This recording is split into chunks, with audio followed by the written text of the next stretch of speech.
우리 9장 4절부터 보시면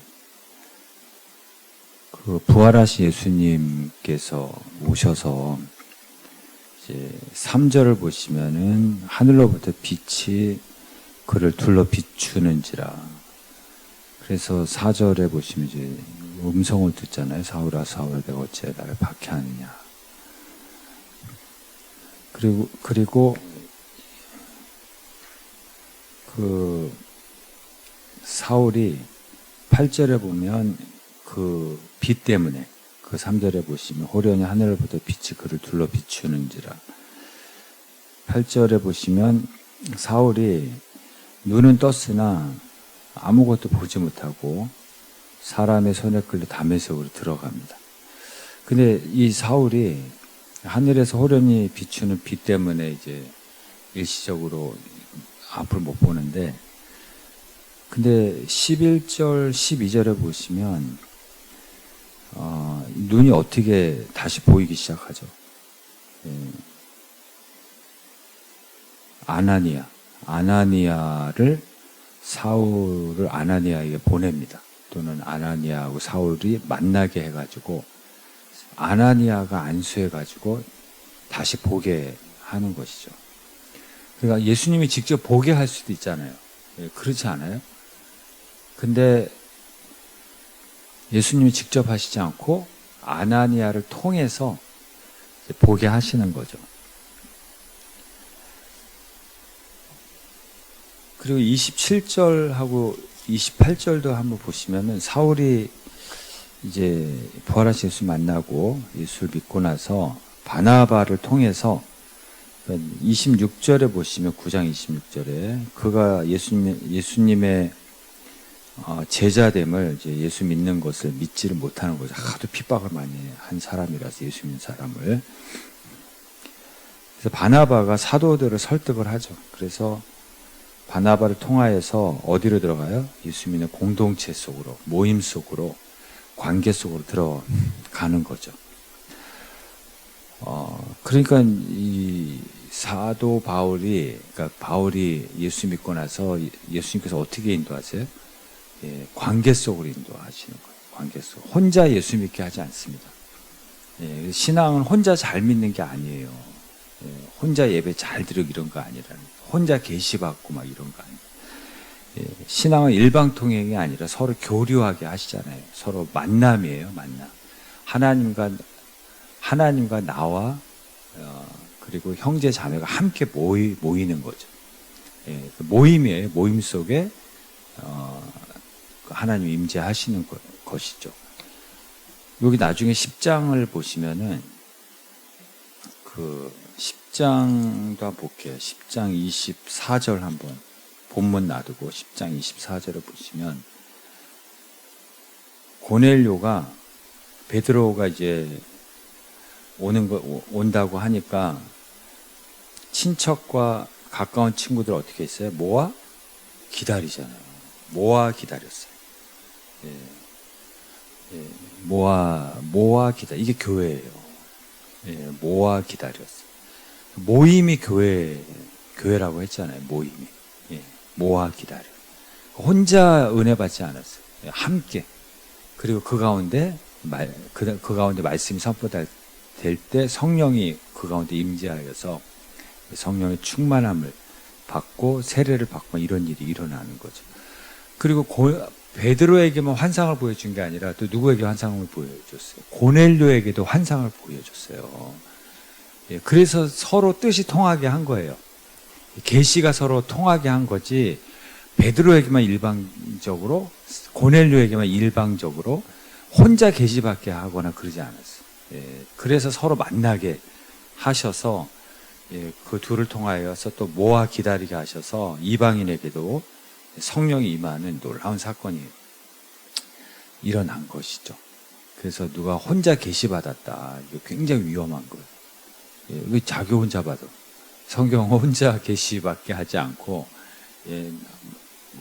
모임 가운데 또는 저 사람과 나 사이에 일방적으로 나에게 계시를 주셔가지고 내가 일방적으로 막 그 사람에게 이야기하고 막 그런 게 아니라는 거죠. 신앙생활은 교류예요. 교류. 함께. 공동체예요. 만남이에요. 예, 그 관계 속에서 성령이 임하는 것이죠. 그게 이제 예수 믿는 거예요. 그래서 교회는 모임인데, 그래서 예수 믿는다는 건 첫 번째는 인격의 변화예요. 예, 인격의 변화하고, 두 번째는 교제권의 변화예요. 그 사도 바울이 예수 믿기 전에는 어땠어요? 그의 교제권이 어떤 사람이었어요? 제사장, 바리새인, 그리고 예수를 핍박하는 사람들이 자기의 교제권이었는데, 부활하신 예수를 만나고 나서 교제권이 바뀌었죠. 예수 믿는 사람으로. 그리스도인. 교제권이 바뀌는 거예요. 예수 믿는다는 거는. 그리고 관계 속으로 들어가는 거예요. 예수 믿는다는 거. 혼자 믿는 게 아니고, 그 또 하나는 17절에 보시면은 사울을 뭐라고 불러요? 사울을 뭐라고 부르죠?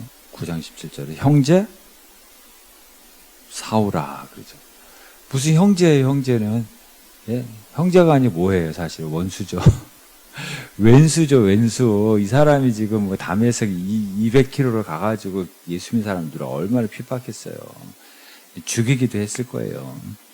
예수 믿는 사람들에게는 왼수인데, 예, 근데 뭐라고 불러요? 형제 사울아 이렇게 얘기하죠. 예. 형제 사울아. 그래서 예수 믿는다는 거는 원수가 없어지는 거예요. 왼수가 없어지는 거예요. 원수가 형제가 되는 거예요. 예, 평생 원수야 뭐. 예수님 아니었으면 넌 벌써 나한테 죽었다 뭐 이런 말도 없어요. 염치도 없이 예수 믿냐? 뭐 이런 것도 없어요. 예, 그렇게 핍박하던 사람인데 그 사람이 예수 믿으니까 형제로 받아줘요. 예, 형제 사울아 이렇게 얘기하는 거죠. 그래서 우리가 서로 뭐라고 불러요? 형제 자매 이렇게 부르잖아요. 형제 자매. 형제 자매 대신에 또 뭐라고 불러요? 성경의 말씀을 근거로 해서 뭐 집사님, 권사님 이렇게 부르잖아요. 근데 또 가끔 가다가 형님 이렇게 부르더라고요, 서로. 형님 이렇게 부르고, 언니 막 이렇게 부르더라고요, 교회에서. 예. 형님, 조직이죠, 조직. 형님이라고 하는 건 조직이지. 예? 그, 하나님의 선하심을 맛보아 알지어다 그러잖아요. 그 시편에. 하나님의 선하심을 맛보아 알지어다. 그러면은 부흥이 있는 거예요. 아니, 우리도 음식도 어디, 맛있다 그러면 거기 또 가게 되는데, 여기 하나님의 선하신 그 맛을 보면은 그 맛을 잊지 못해서 또 오는 거거든요. 근데 어떤 사람은 진짜, 예, 교회 안에서 조직의 쓴맛을 보고 나가는 분도 계세요. 예. 예, 조직의 쓴맛을 보고 다시는 안 오는 사람도 있어요. 예, 교회는 하나님의 선하심을 맛보는 것이 조직이 아니에요, 조직이. 예, 우리끼리가 조직이잖아요. 예, 그래서 교회에서는 다 형제, 자매 또는 이렇게 집사님, 권사님 이렇게 부르는 게 맞는 거죠. 예, 그래서 교회 안에는 다 원수가 없어지는 거예요. 예, 원수가 지금 형제가 되는 거예요. 형제 사오라. 예, 형제 사오라. 예.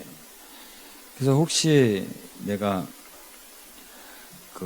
미운 사람이 있거나 교회 안에서 원수가 있거나 그러면 그 예수 지금 제대로 믿는 게 아니에요. 은혜를 못 받고 있는 거예요. 그렇게 핍박하던 사울도 예, 딱 예수 믿으니까 형제 사울하고 형제로 받아. 교회라는 건 뭐냐면 예수 믿는다는 것은 원수가 없어지는 거예요. 원수도 형제로 받는 거예요. 예수님은 그 형제를 위해서 십자가에 못 박혀서 피 흘려 죽으셨는데 예. 근데 나는 그 형제를 원수로 생각하고 그 형제를 미워한다면 이게 예수 제대로 믿는 게 아닌 거잖아요. 예. 그래서 원수가 있으면 왼수가 있으면은 그 예수 제대로 믿는 게 아니에요. 은혜를 못 받고 있는 거죠. 나눠주신 프린트물 한번 보시겠어요? 고린도전서 13장에 보시면 이게 지금 현대인의 성경으로 번역된 거예요. 사랑이 없으면 아무것도 아니다. 그렇죠. 아무것도 아니고 아무 소용도 없다. 예, 아무 소용도 없다. 가족이 그렇잖아요. 뭐 가족이 모였는데 사랑이 없으면 그게 뭐 아무것도 아니죠. 모여서 맨날 싸우기만 해. 예, 가족인데도. 예, 같이 모여서 음식도 있고 뭐 선물도 있고 근데 뭐 사랑이 없으면 아무것도 아닌 거죠. 아무 유익이 없고 교회도 마찬가지고. 근데 사랑은 뭐예요? 거기 고린도전서 13장 4절에서 7절. 오래 참고 친절하고 온유하고 시기하지 않고 자랑하지 않고 교만하지 않고 잘난 체하지 않고 뽐내지 않고 무례하지 않고 버릇없이 행동하지 않고 사욕을 품지 않고 이기적이지 않고 자기 이익을 구하지 않고 또 성을 내지 않고 분노하지 않고 앙심을 품지 않고 원한을 품지 않고 악한 것을 생각하지 않고 덮어주고 믿고 바라고 견뎌내는 것이 사랑인 거죠. 그러니까 이 고린도전서 13장 한마디로 말하면은 사랑은 원수가 없어지는 거예요. 사랑은 원수가 없어지는 거예요. 원수도 형제로 받아주는 것이 그 한마디로 말하면 사랑이라는 것이죠. 그래서 뭐 어떤 교회에서 뭐 그런 얘기 있잖아요. 뭐 어떤 강사분이 오셔서 미운 사람이 한 사람도 없는 분 손들라고 했더니 어떤 그 교회에서 나이 제일 많은 분이 손들었다 그러잖아요. 그래서 훌륭하시다 그랬더니 다 죽고 없다고 막 그런 의미가 아니에요. 여기서 말하는 거는 그런 의미가 아니라 살아있지만 옆에 있는데 그 원수가 사라지는 거예요. 그게 은혜 받은 사람. 원수가 사라지는 거. 원수를 형제로 받는 거. 그래서 형제 사우라. 원수 누구누구야. 이게 아니라는 거죠. 근데 은혜가 바닥이 나면 가족도 어떻게 돼요? 가족도.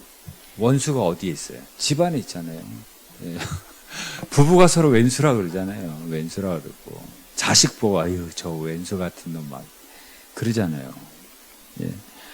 그러니까, 사랑이 식고, 은혜가 바닥이 나면, 집안에 왼수가 있다니까요.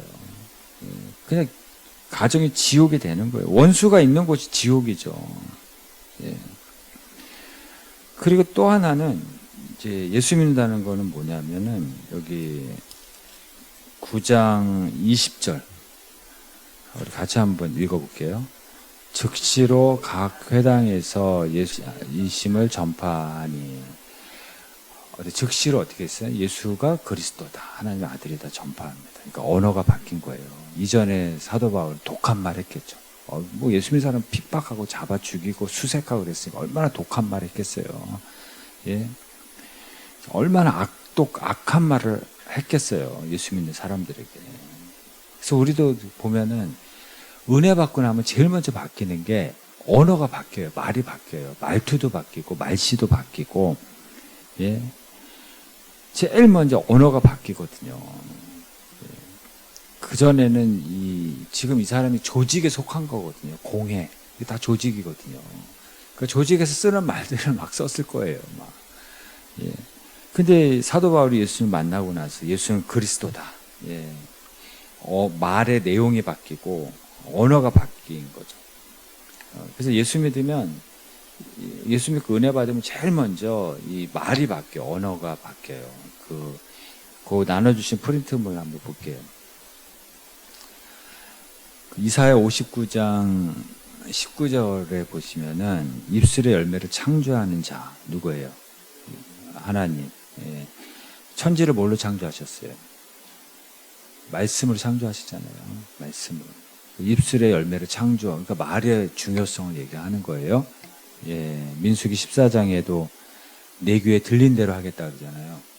내 귀에 들린 대로. 하도 원망하고 불평하니까 그 말은 뭐예요? 하나님 원망도 들으시고 기도도 들으신다는 거죠. 근데 그 입술의 열매를 먹는다는 거예요, 내가. 입술이. 이거 말의 중요성이에요. 그리고 그 다음 뭐라 그래? 베드로전서 3장 10절에 좋은 날 보기를 원하는 자는 악한 말을 그치라고 그러잖아요. 말의 열매를 먹는다는 거예요. 잠언 10장 11절에는 의인의 입은 의인의 입에서는 그러니까 의인과 악인을 뭘로 나눠요? 말로 나누는 거예요. 입에서 뭐가 나오느냐? 입에서 어떤 말이 나오느냐? 그게 의인이고 악인이에요. 악인은 말에 독을 발라서 말을 하는 거예요. 말에 뭘 발라요? 독을 발라서 말하는 사람이 있어요. 그냥 말하지 않고. 그 악독이라고 그러잖아요. 잠언 4장 24절에도 구부러진 말, 예, 그리고 삐뚤어진 말, 예, 이거 멀리하라고 하잖아요. 구부러진 말, 삐뚤어진 말 쓰지 말라. 잠언 6장 12절에는 불량하고 악한 자의 특징이 뭐예요? 구부러진 말하고 다니는 거예요. 말만 하는 게 아니라 다 퍼뜨리고 다니는 거예요. 대신에 또 원수도 누구하고 원수가 돼요? 예. 말로 상처 주는 건데 그 미운 감정이 속에 있으면 괜찮아요. 근데 그 말을 내뱉으면 어떻게 돼요? 원수 되는 거예요. 원수 되는 거예요. 자식하고도 원수가 되고요. 말을 내뱉는 순간 누군가에게 그게 상처를 주는 거거든요. 말의 중요성이에요. 제가 설교 준비를 했잖아요. 그러면 제가 설교를 안 하면 그냥 이거는 그냥 문서로 남는 거잖아요. 근데 제가 지금 말을 하고 있잖아요. 네, 그러므로 말씀이 선포되어서 어디에 닿아요? 여러분의 귀에 닿고 마음에 닿잖아요. 그래서 어떤 말은 역사하는 거죠. 남는 거죠. 그래서 내 마음에 그 말씀이 역사하는 거거든요. 우리가 운전을 해야지 집에 닿잖아요. 교회에 닿잖아요. 그런 것처럼 속에 품고 있는 말은 그냥 아무 의미가 없어요. 그 말을 내뱉어야지 상대방의 마음에 닿거든요. 말을 내뱉어야지 닿는 거예요. 근데 그게 좋은 말도 닿고요. 악한 말도, 나쁜 말도 상대방의 마음에 닿아요. 예. 그래서 눈물 나게 하기도 하고, 분노하게 하기도 하고, 위로하게 하기도 하고, 상처를. 예. 그러므로 어떻게 해야 돼요? 그러므로 예. 말 조심해야죠. 예. 그러므로 말 조심해야 됩니다. 말 조심. 예. 그냥 무슨 말을 하든지 상대방의, 일단 내 입에서 나온 말은 상대방의 마음에 닿거든요. 그래서 항상 잘 생각하고 또 생각하고 말을 해야 돼요. 막 그냥 내뱉으면 안 돼요. 예, 그게 중에서든 부부든 부모와 자녀든지 간에 내가 말을 하는 순간 이 말이 저 사람의 마음에 닿는다. 그래서 이게 축복이 될 수도 있고 이게 저주가 될 수도 있다. 항상 이렇게 생각을 해야 돼요. 그래서 그 내 말의 열매를 내가 먹는다. 이렇게 항상 생각을 하고, 예. 그래서 은혜를 받아야지. 기도 많이 하고 은혜를 많이 받으면 제일 먼저 변화되는 게, 그래 말이 변화되는 거, 말씨도 변화되고 말투도 변화가 되는 거거든요. 예. 그래서 이 말이 그래서 그렇게 중요한 거예요. 예. 말 한마디 잘못해가지고 죽는 사람도 있고요. 인생 망친 사람도 있고요. 말 한마디 잘해가지고, 예. 그게 누군가의 기억에 남아가지고, 예. 그게 나중에 자기에게 축복으로 돌아오는 사람도 있거든요. 예. 그래서 은혜를 많이 받아라. 그게, 그러면 제일 먼저 변화되는 게 말이라는 거죠. 예. 그래서 예수 믿는다는 것은 공동체예요. 공동체고, 관계 속으로 들어가는 건데, 그 공동체의 관계 안에 뭘로 채워요? 예, 사랑과 칭찬과 격려와 예, 좋은 말과, 예, 그래서 원수가 없어지는 거예요. 다 형제 자매가 되는 것이죠. 예, 그래서 그런 가정을 위해서 기도하고, 그런 공동체를 위해서 기도하고, 그런 만남을 위해서 기도하는 여러분 되시고, 또 그런 좋은 공동체가 되도록 교회를 위해서, 가정을 위해서 기도하신 여러분 되시기를 바랍니다.